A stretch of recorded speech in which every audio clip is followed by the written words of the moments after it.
ये लड़ाई जातिवाद के खिलाफ है, ये लड़ाई शोषण के खिलाफ है। आपको पता है इस देश में सबसे बड़ा आतंकवाद जातिवाद है, क्योंकि आपका हाई कोर्ट में जज नहीं है, सुप्रीम कोर्ट में जज नहीं है, आपको न्याय नहीं मिलता है। चपरासी से लेकर चीफ जस्टिस तक आप लोग नहीं है। आपको पढ़ाई लिखाई से रोक दिया गया, आपको बिजनेस से रोक दिया गया। आप एक घर के कमरे में रहती हैं, आप किराए पर रहती हैं, आप झुग्गियों में रहती हैं। जाइए झुग्गियों में और पता कीजिए किस जात के लोग रहते हैं। और जो हमें कहते हैं कि हम हिंदू हैं, अच्छी बात है हिंदू, दो हमें जमीनें, दो हमें नौकरी, दो हमें बिजनेस, हमें अपने शहरों में बसने दो। नहीं देंगे वो। आप हमें इस देश में सम्मान से जीने की लड़ाई लड़नी है। इसलिए मैं कह रहा हूं, कोई भी आए आपको बहकाए, नहीं बहकना है। हमारी लड़ाई सम्मान के लिए है। जब तक हमारे पास पैसा नहीं होगा, जमीनें हमारे पास नहीं है, हम मजदूर बना दिए गए हैं। जाति के नाम पर, धर्म के नाम पर हमारा शोषण हुआ है। इससे निकलने का जो रास्ता पेरियार बाबा साहब और जाति सावित्रीबाई फुले ने बताया है, उसी रास्ते पर हमको चलना है। हम लोग समाज के लोग सड़कें हम बनाते हैं, बिल्डिंगें हम बनाते हैं। अब तो हम पढ़ लिख कर वैज्ञानिक भी हैं। हल हम जोतते हैं, खेत हम सींचते हैं, अन्न हम उगाते हैं। दलित पिछड़ा आदिवासी किसान, हमको एक ही काम नहीं आता है, जीभ चलाना, मुंह चलाना। इसलिए जब भी कोई सामने आए, आंख में आंख डालकर उससे बात कीजिए और अपनी जीभ को लंबा कीजिए। अपने बच्चों को बोलना सिखाइए। जिस दिन आपने बोलना शुरू कर दिया, उसी दिन इस देश में आप सीएम, पीएम, एसपी, डीएम बनने लगेंगे। फुले पेरियार अंबेडकर का आंदोलन अमीर बनने का आंदोलन है। अगर आप चाहते हैं कि आप अपना जीवन बेहतर तरीके से जिए, अगर आप चाहते हैं कि आपके शरीर पर बढ़िया कपड़ा हो, अगर आप चाहते हैं कि आपका शहरों में बड़ा घर हो, अगर आप चाहते हैं कि आपके बच्चे SP, DM, collector, CM, PM बने, तो उसका एक ही रास्ता है, भारत का संविधान और फुले पेरियार अंबेडकर का आंदोलन, साहू जी महाराज का आंदोलन। मैं कोई गलत बात नहीं कहूंगा, मैं सिर्फ इतना बताऊंगा आपको कि आपकी जिंदगी कैसे ठीक होगी।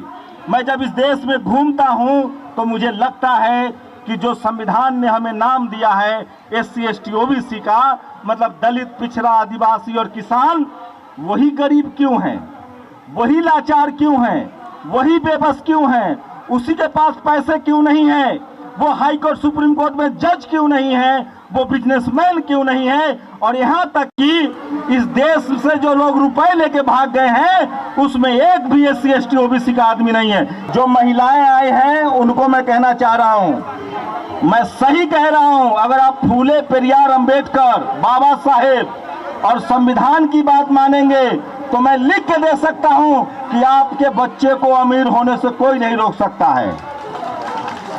ये लड़ाई गरीबी और अमीरी की है, ये लड़ाई जातिवाद के खिलाफ है, ये लड़ाई शोषण के खिलाफ है। आपको पता है इस देश में सबसे बड़ा आतंकवाद जातिवाद है। आज भी जाति के नाम पर सबसे ज्यादा रेप होता है, सबसे ज्यादा हत्याएं होती हैं। जो गरीब है उसकी जाति है।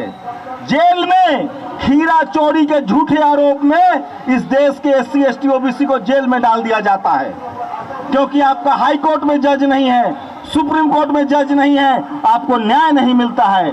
चपरासी से लेकर चीफ जस्टिस तक आप लोग नहीं है। आपको पढ़ाई लिखाई से रोक दिया गया, आपको बिजनेस से रोक दिया गया। आप एक घर के कमरे में रहती हैं, आप किराए पर रहती हैं, आप झुग्गियों में रहती हैं। जाइए झुग्गियों में और पता कीजिए किस जात के लोग रहते हैं। और जो हमें कहते हैं कि हम हिंदू हैं, अच्छी बात है हिंदू, दो हमें जमीनें, दो हमें नौकरी, दो हमें बिजनेस, हमें अपने शहरों में बसने दो। नहीं देंगे वो। आप हिंदू हैं वोट देने के लिए, आप हिंदू हैं सांप्रदायिक दंगे में शामिल होने के लिए। जब आप अधिकार मांगेंगे तो आपका काम किया हुआ पैसा नहीं दिया जाता है। मैं इसलिए कह रहा हूं, मैं आपको कोई रास्ता नहीं बताऊंगा। आपके मुक्ति का मार्ग आपका मार्ग है, जो बुद्ध ने कहा है। हमें लड़ाई लड़नी है पढ़ाई की, दवाई की, बेरोजगारी के खिलाफ। हम ही गरीब क्यों हैं? हम ही मजदूर क्यों हैं? हमारे माँ बाप ही तकलीफ में क्यों हैं? हमारे बच्चे ही बगैर इलाज के क्यों मरते हैं? कभी सोचा आप लोगों ने? आपके बच्चों का इलाज कब होगा? जब सरकारी अस्पताल बनेंगे। आपके बच्चों की पढ़ाई कब होगी? जब सरकारी स्कूल बनेंगे। ये सब जानबूझकर मनुवादियों ने, जातिवादियों ने पहले हमें पढ़ने नहीं दिया, स्कूल नहीं जाने दिया, और जब हमारी स्कूल जाने की बारी आई, हमारे माँ बाप ने पेट काट कर पढ़ाना शुरू किया तो इन्होंने स्कूल के दरवाजे बंद कर दिए। आज सरकारी स्कूल बंद हो रहा है, सरकारी नौकरियां खत्म हो रही है। कल संसद का सत्र होने वाला है, महिलाओं को आरक्षण देने की बात हो रही है। जब तक SC, ST, OBC और किसान महिलाओं को अलग से आरक्षण नहीं मिलेगा, हमारी बहन बेटी संसद भी नहीं जा सकती हैं। इसलिए मैं कह रहा हूं आप लोगों को कि आप लोग पढ़ाई लिखाई दवाई और संविधान न होता तो हमारे शरीर पर एक कपड़ा न होता। हमें आज भी जो थोड़ा बहुत न्याय मिल रहा है वो न्याय न मिलता, हम लोग स्कूल कॉलेज नहीं जा पाते, तो हमें किसको बचाना है? संविधान को बचाना है। हमें संविधान को किसी भी कीमत पर बचाना है और संविधान विरोधियों से सावधान रहना है। जिनको धर्म की लड़ाई लड़नी है वो लड़े, हमें रोजी रोटी की लड़ाई लड़नी है, हमें शिक्षा की लड़ाई लड़नी है, हमें नौकरी की लड़ाई लड़नी है, हमें CM PM बनने की लड़ाई लड़नी है, कलेक्टर SP बनने की लड़ाई लड़नी है, हमें इस देश में सम्मान से जीने की लड़ाई लड़नी है।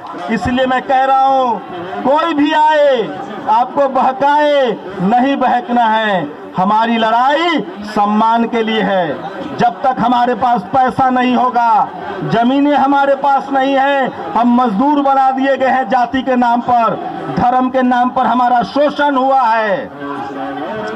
इससे निकलने का जो रास्ता पेरियार, बाबा साहब और जाति सावित्रीबाई फुले ने बताया है, उसी रास्ते पर हमको चलना है। हम लोग संवैधानिक आदमी हैं, हमें किसी के धर्म से कोई मतलब नहीं है। जिसको जिस बात से पेट भरे वही करना चाहिए। हमारा पेट संविधान भरता है, हमारी पेट पढ़ाई लिखाई से भरेगी। हमारे बच्चों के लिए पढ़ाई लिखाई होगा तभी वो डॉक्टर, इंजीनियर, कलेक्टर, SP बन पाएंगे। तो हमें पढ़ाई लिखाई दवाई की लड़ाई लड़नी है। जिनको धर्म से पेट भरता है वो धर्म की लड़ाई लड़े, हम संविधान से पेट भरता है, संविधान बचाएंगे।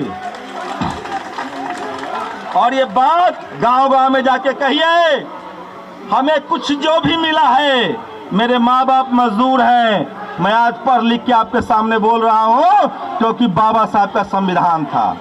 हम बाबा साहब का नाम भी इसलिए लेते हैं क्योंकि बाबा साहब न होते तो ये संविधान न होता, और संविधान न होता तो हम मजदूर, गरीब, लाचार और बेबस होते। आप सोचिए, आज संविधान है तब हमें केस दर्ज नहीं करा सकते हैं। आज संविधान है तो हमारी बहन बेटियों की इज्जत लूटी जाती है। आज संविधान है उसके बाद भी हमारे अधिकार छीन लिए जाते हैं, जमीनों पर कब्जा होता है, हमें मारा जाता है, हमारे साथ बदतमीजी होती है। आप कल्पना कीजिए, धर्म तो 5000 साल से है, रोकने आया कोई? किसने रोका? संविधान ने रोका। तो हमें संविधान बचाने की लड़ाई लड़नी है, और इसलिए बाबा साहब हमारे भगवान हैं, जिन्होंने हमारी जिंदगी को बेहतर किया। जो भी हमारी पढ़ाई लिखाई दवाई, हमारे बच्चों के लिए स्कूल अस्पताल खोलेगा, हमारे लिए वही भगवान है, हम उसी की पूजा करेंगे। हमारे लिए सारे रास्ते, नौकरी के रास्ते, अस्पताल के रास्ते, विदेश जाने के रास्ते, पढ़ने के रास्ते, अमीर होने के रास्ते, ये सारा रास्ता संविधान ने खोला है। तो हम संविधान के साथ हैं, और फूले पेरियार अंबेडकर की बात इसलिए मानेंगे क्योंकि उन्होंने हमारे लिए कुर्बानी दी है। और अगर हमने फूले पेरियार अंबेडकर की बात मान ली तो हमारा गरीबी दूर हो जाएगा। और जो गरीब नहीं रहेगा, जो SP DM बनेगा, कलेक्टर CM बनेगा, जो CM PM बनेगा, उसका कोई बाल बाका भी नहीं कर सकता है। इसलिए आज से कसम खा के जाइए कि हम अपने बच्चों को पेट काट कर पढ़ाएंगे, हम अपने बच्चों को स्कूल भेजेंगे, हम अपने बच्चे को जाति के नाम पर और धर्म के नाम पर लड़ने के लिए नहीं भेजेंगे। कहाँ भेजेंगे अपने बच्चों को? स्कूल भेजेंगे, कॉलेज भेजेंगे, तभी हमें मुक्ति का मार्ग मिलेगा और तभी फूले पेरियार अंबेडकर का सपना सही साबित होगा। इसलिए मैं कह रहा हूं कि किसी चक्कर में मत पड़िए। आपकी गरीबी एक ही बात से दूर होगी और वो होगी पढ़ाई। और जब स्कूल कॉलेज जाएंगे तो आपके सारे दरवाजे खुलेंगे, सारा न्याय मिलेगा और आपका बच्चा भी सीएम पीएम बनेगा। आज नरेंद्र मोदी प्रधानमंत्री हैं तो संविधान की वजह से, न तो एक चाय वाले का बेटा कभी पीएम नहीं बनता। आज जो सीएम पीएम बने हैं, एसपीडीएम बने हुए हैं और अन्याय करते हैं, वो भी इसी संविधान से बने हुए हैं, न तो वो भी किसी राजा के यहाँ चाकरी कर रहा होता।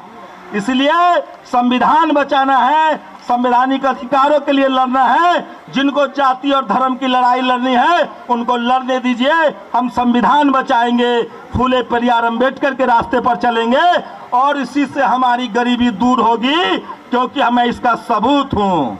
अगर मैं स्कूल नहीं जाता, कॉलेज नहीं जाता, संविधान न होता, आरक्षण न होता, तो मैं कहीं मजदूरी कर रहा होता, लाचार होता, बेबस होता, मेरा मालिक हमारा काम करवा के पैसा नहीं देता। लेकिन आज बहुजन समाज के लोग पढ़ रहे हैं, लिख रहे हैं। और एक गुजारिश है आप लोगों से, टीवी अखबार देखना बंद कीजिए। ये टीवी अखबार में आपके जाति का, बिरादरी का, समाज का नहीं है, वो आपके खिलाफ है। वो आपके नेताओं को बदनाम करता है, वो कहता है लालू चोर है, मायावती चोर है, अखिलेश चोर है और बाकी मनरेगा में मजदूरी करके संपत्ति बनाए हुए हैं। आपके खिलाफ इस देश में सबसे ज्यादा कोई अगर है तो वो टीवी अखबार है। जब तक वहां आरक्षण नहीं होगा उसका बहिष्कार कीजिए, देखना बंद कीजिए। और अंत में लास्ट बात कहूंगा, कह के अपनी बात खत्म करूंगा कि बहुजन समाज के लोग सड़कें हम बनाते हैं, बिल्डिंगें हम बनाते हैं। अब तो हम पढ़ लिख कर वैज्ञानिक भी हैं। हल हम जोतते हैं, खेत हम सींचते हैं, अन्न हम उगाते हैं, दलित पिछड़ा आदिवासी किसान। हमको एक ही काम नहीं आता है, जीभ चलाना, मुंह चलाना। इसलिए जब भी कोई सामने आए आंख में आंख डालकर उससे बात कीजिए और अपनी जीभ को लंबा कीजिए। अपने बच्चों को बोलना सिखाइए। जिस दिन आपने बोलना शुरू कर दिया उसी दिन इस देश में आप सीएम पीएम एसपीडीएम बनने लगेंगे। तो जोर से बोलना है, जय भीम, जय पेरियार, जय अंबेडकर, जय सावित्री, जय संविधान, जय भारत।